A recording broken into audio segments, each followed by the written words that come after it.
Hi, it's me again with Corel Tips and Tricks. I'm going to split this video into two parts. One of them is going to be to show you how to make a twisted ring of like twisted wire like bob wire or something. So I'm going to hit P, put that in the center of the page. And then I'm going to go to the extrude, not the extrude tool, I can't think right, distort tool. And I'm going to start clicking on it and giving it some, just click back and forth. And that's probably good, but make sure you're set on this zipper and then go right here to smooth.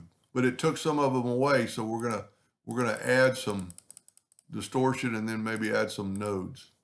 So we have 1, 2, 3, 4, 5, 6, 7, 8, 9, 10. So 10 divided by 360 would be, I'm going to just bring it out so you'll see 360 divided by 10 is 36 degrees, but we're only going to want to move it 18 degrees. So I'm going to Control D and duplicate it and rotate it 18 degrees.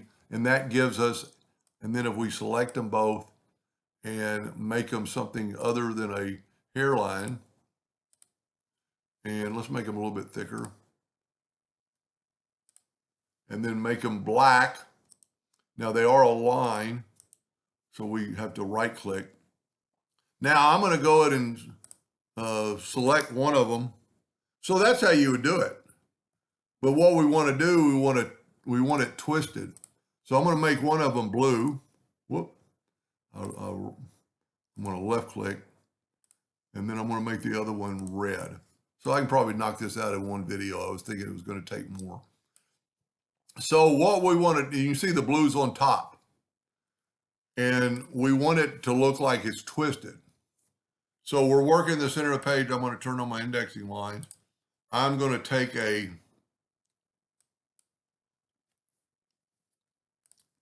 a rectangle. Make sure you get all 4 white corners. We're going to select that, then shift select this blue and go intersect. Okay, there's a good lesson right there. We have to take this line and go to the range and convert it to an object for this to work. So select your rectangle, shift select your blue, and then, you know what, that's good enough. I was thinking it was too far down. Now what we can do is take our blue and go up to arrange and order and back a page. So now the red's on top. But if we move this one up, now it looks like it's going back and forth. So we're going to Control D and make a duplicate. Click on the rotation. I'm going to alternate C, which works still good. So we went, I'm pretty sure it's going to be 36 degrees.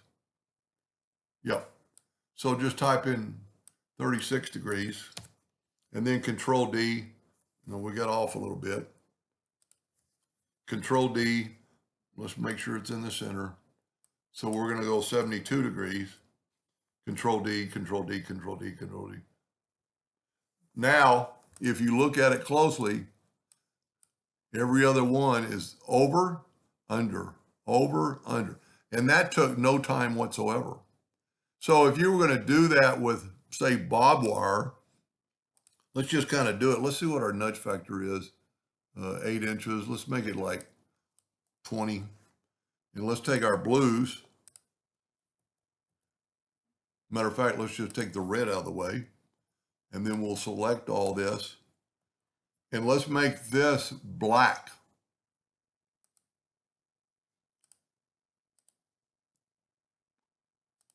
Okay. Then we're going to make this one a gray. Whoop. I need to left click because I never turned that one into a line. We'll make it a little bit darker. And then let's move it back. And then if we take this one and put it back, now it looks like a strand of bob wire where the black is going underneath. And you could make them tighter or looser. You know, you want some definition.